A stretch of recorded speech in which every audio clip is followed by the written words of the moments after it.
Hi, I'm Erik Christian. I'm the Vice President of Corporate Strategy and Business Development for Hubbell. Today is the first episode in a new series we're calling Candid Conversations, where I'll be having candid conversations with leaders in our organization and leaders in the industry. We'll discuss everything from their careers, industry trends, personal experiences. Hopefully it'll be a lot of fun for everybody and would appreciate everybody joining. I have worked with our first guest now for, Allan, many years? Many years. Everyone has a cross to bear. And I'm particularly excited for today's show. I'm here with Allan Connolly, Group President of Hubbell Utility Solutions. Allan, we've known each other for quite some time, worked together for quite some time. Would love for the broader audience to know how long you've worked at Hubbell and maybe talk about how you got to Hubbell. So in February, it'll be 3 years. Congratulations. Thank you. I started out as the president of Aclara. I was the CEO of Aclara prior to the purchase by Hubbell and stayed on after the acquisition. And then a little bit over a year ago, after some restructuring within Hubbell, took over as the head of Hubbell Utility Solutions, effectively the half of the business that works directly with electric, water, and gas utilities. That's great. And Aclara, obviously something near and dear to my heart. We worked together at Aclara again for many years. How do you see Aclara's approach to innovation working its way into Hubbell? I think Hubbell's a fabulous company, and I'd characterize it as a sort of classic example of continuous improvement. A lot of people get up day in, day out, every day and make it a little bit better. We do really well with maintaining price. We do really, really well driving efficiencies and improving operational effectiveness. We manage cost and productivity well, driving up margins. We've also had a really good track record of M&A, adding some really good businesses to the organization. But I think the one area where we struggle is organic growth. And you really can't establish strong organic growth until you develop a sort of culture of innovation. You can only have organic growth by either taking share, which generally means you've got a better mousetrap, or by developing a mousetrap that no one's got, but the market really wants. So if you want a sort of organic growth, you need to get really good at innovation. And I think that's where Aclara has shown. I think it's a great combination of the organizational discipline of Hubbell with the sort of innovative, quick responses you see out of Aclara. So I think it's a great combination of two complementary cultures. As we think about mergers, broader in the industry, we're seeing, and I'd even date it back 10 years ago as a big milestone, Duke buying Progress Energy. And then from that, many, many utilities have consolidated over that time period. And some of the biggest utilities are getting bigger and bigger. In the last couple of years, we're even seeing that through the distribution channel. Wesco and Annixter, that merger is certainly something that's very important to Hubbell. Maybe give us a little color on how you see that trend. Do you see more consolidation? And how is that consolidation playing out in respect to Hubbell? Like a lot of things, mergers fall into the category of the good, the bad, and the ugly. I think a lot of the mergers we've seen on the utility side, we're starting to build much larger, more sophisticated utilities, make a lot of sense. You know, the really sophisticated utilities in this company, like the FP&Ls of the world, and the Southerns have grown up through acquisition. And I think as the environment for utilities becomes more and more challenging, having larger, more sophisticated players, I think is generally good, both for consumers and for the industry. But there's also other acquisitions that are tougher.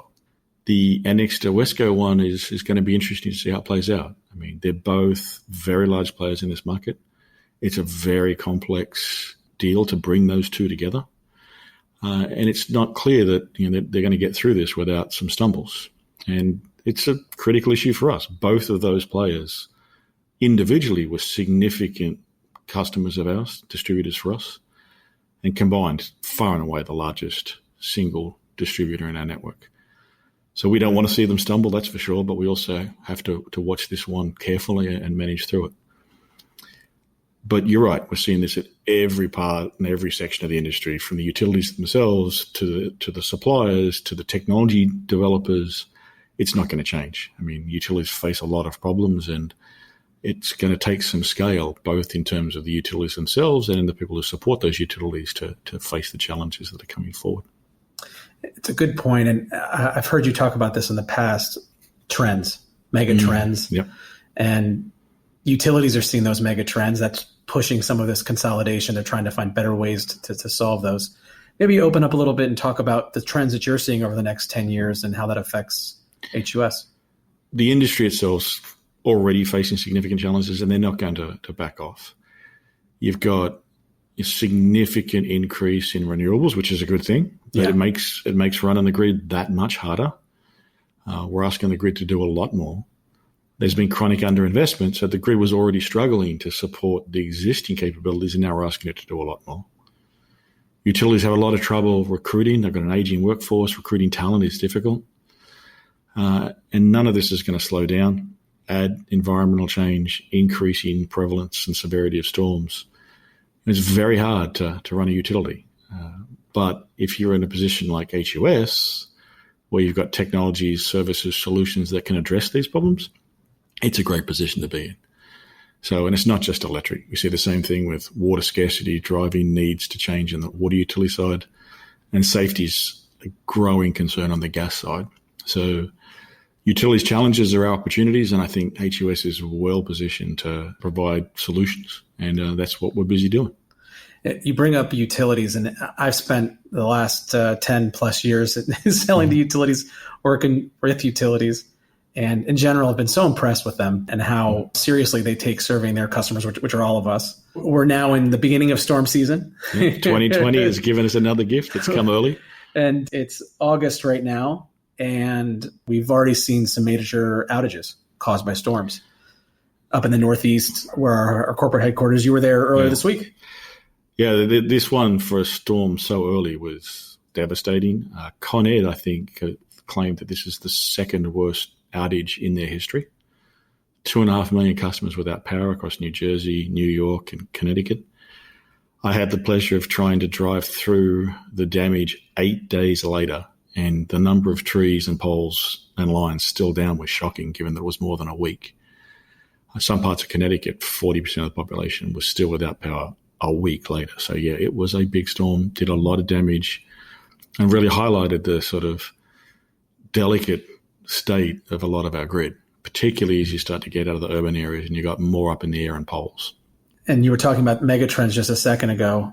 I'd assume that megatrends like renewables and distributed energy and energy coming from, not just one direction, but now bidirectionally, that's got to put even worse pressure on the grid. Yeah, utilities historically had this one thing they could count on. Power flew in one direction. Yeah. Big centralized generation out on transmission through distribution to the end user. Now with distributed energy, particularly photovoltaics, but also wind, you don't know where the power's coming from. You don't know when it's coming from. The stability of the grid is much more delicate. So maintaining that grid is much harder. But again, great opportunity for us. It's an area through our Connective initiative we're really pursuing.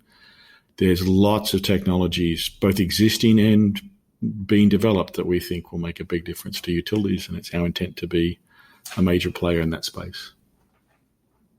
I'd be remiss not to mention, the last several years I was your CFO. You and I have sat together for hours on end solving the world's problems, or at least trying our best. Right now, we're in the same office, which is interesting, but you're about 15 feet away from me or so on the other side of a conference table. And COVID, right? And it's just something we have to talk about. So would love your thoughts on how that's affecting our industry, how that's affecting maybe just business in general, and how you see HUS responding. Look, it's like I said, 2020 has been a disaster, and COVID is just the ugly icing on the cake. It is great to be here in the same room with you for the first time in 5 months. 5 months. This is the longest period of time I've not been on a plane in 30 years. Longest period of time I haven't been out to get to facilities and customers. I love nothing more than getting to plants and getting to customers, and we just have struggled to do that. So it is good to be finally back on the road. But the world has changed. The economic impact of this, I think, we're only just starting to feel, and it's going to be prolonged. It's not clear when we'll get back to a real normal. It's not clear that we will have a vaccine. Hopefully will. Hopefully there'll be better therapeutics and we'll start to at least get back to a near normal. But we are going to have to adjust to a different world until we get to a better place with COVID. And we've just got to find ways to adapt. I think the people of Hubbell have done a phenomenal job maintaining this business. Yeah. I mean, it is truly stunning effort that we've managed to continue to support customers across the board and manage through the economic impacts as well as just the health implications. But unfortunately, it's here. It's not going away, and we'll have to adapt, which we will. So adapt is an interesting word for me to pivot off of, because you've adapted. You've embarked on something I've never thought I'd see you embark on. No, anyone who knows me well is shocked with my chosen mode of transportation. And I credit my wife with this, who recently retired from a 28-year career as a sales executive, and she really demonstrated her finesse. Early in May, she said, I'm going to make a suggestion. Your initial visceral reaction will be no, but she laid it out. Traveling's difficult. Airports are difficult. Hotels are tough. Rental cars are tough. And her suggestion was we needed a new way to vacation. And the biggest challenge we face is normally I go back to Australia every year. That's not going to happen anytime soon. Your Southern accent? Yes, that's my true Southern accent. So that's not going to happen. So we need a new way to vacation. So she said, I think we should buy an RV. And she was right. My response was, hell no. But I got to admit, I thought about it and it made a lot of sense. So long story short, 2 weeks later, we are the proud owner of an RV. We've done the first couple of trips, which went well. I got to admit, I've enjoyed it more than I thought. But on our first extended trip, I tried to actually work from the RV and found out that it was actually pretty easy. In fact, some ways even better than working from home. So that set off the germ of an idea and a trip that I'm now on. It's a 3-week trip around the eastern part of the US, visiting 10 Hubbell locations. It lets me get to facilities quickly. I can set up close by, do what I love, which is to get back into plants. And it's been a great reception. I've also managed to get to some locations like Wadsworth and Peacock that I'd never got to before. So that's been really good. We, through suggestions of another colleague, decided to name the RV. We've called the RV Harvey. And we've created an Instagram account called Harvey's Hustle 2020. So if you want to see photos of our tour around the United States to the Hubbell locations, look in the Instagram account Harvey's Hustle 2020. You'll see lots of updates. So 3 weeks. 3 weeks, 3,000 miles. 3,000 miles. Mm-hmm.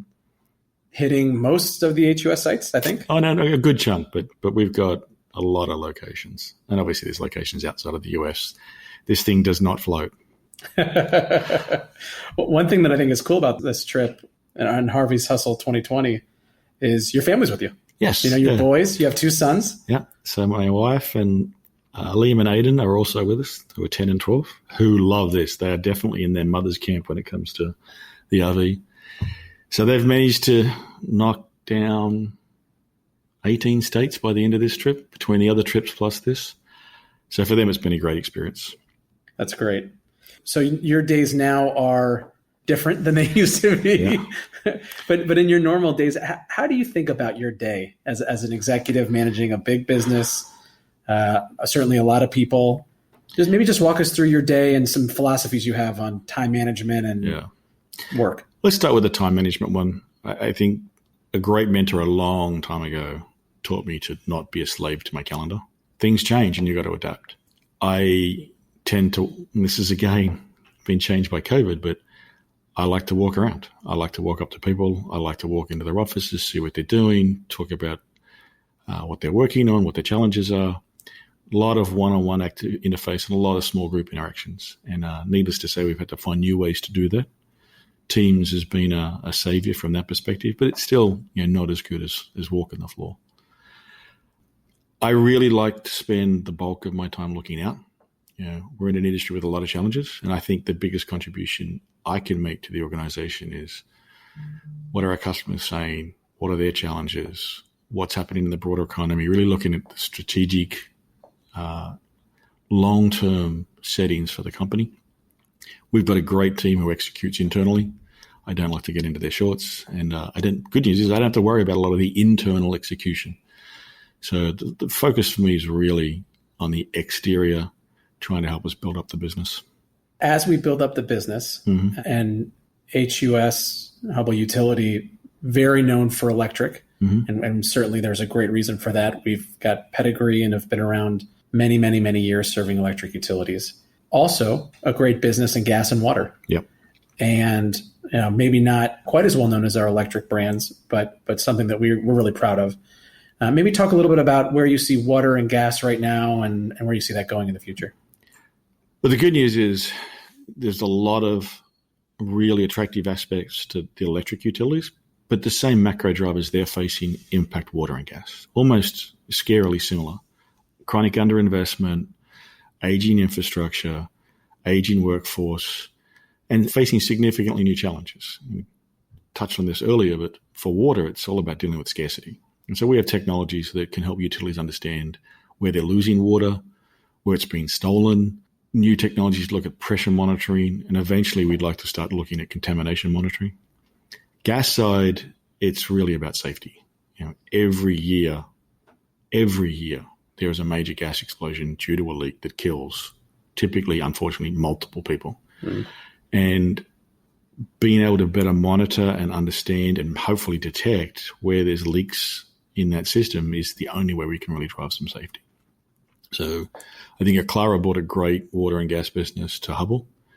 We already had a really good business through the Continental acquisition with the Hubbell Gas Accessories business, which is now part of HUS as well. So that gas and water exposure is growing, and we see it as just as interesting as the electric. So we expect those two segments to start to grow as well.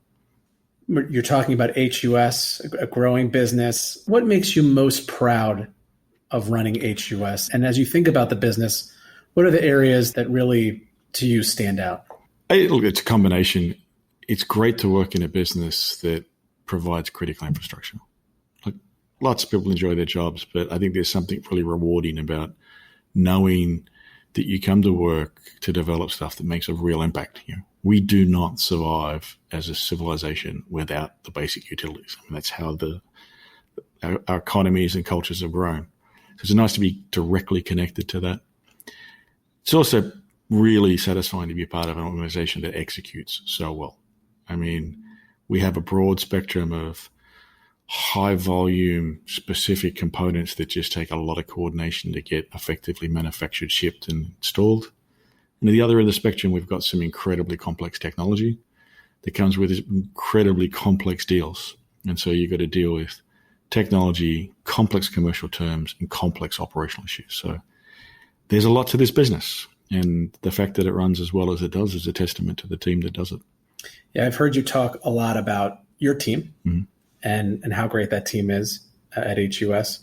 But I've heard you talk even more about folks deeper in the organization, and maybe just spend a second, especially as we're in this COVID kind of uncertain times. And I know from my not outside, but my perspective, somewhat outside in my new role, I've been really impressed with the dedication of folks in our factories getting stuff done in a really hard period.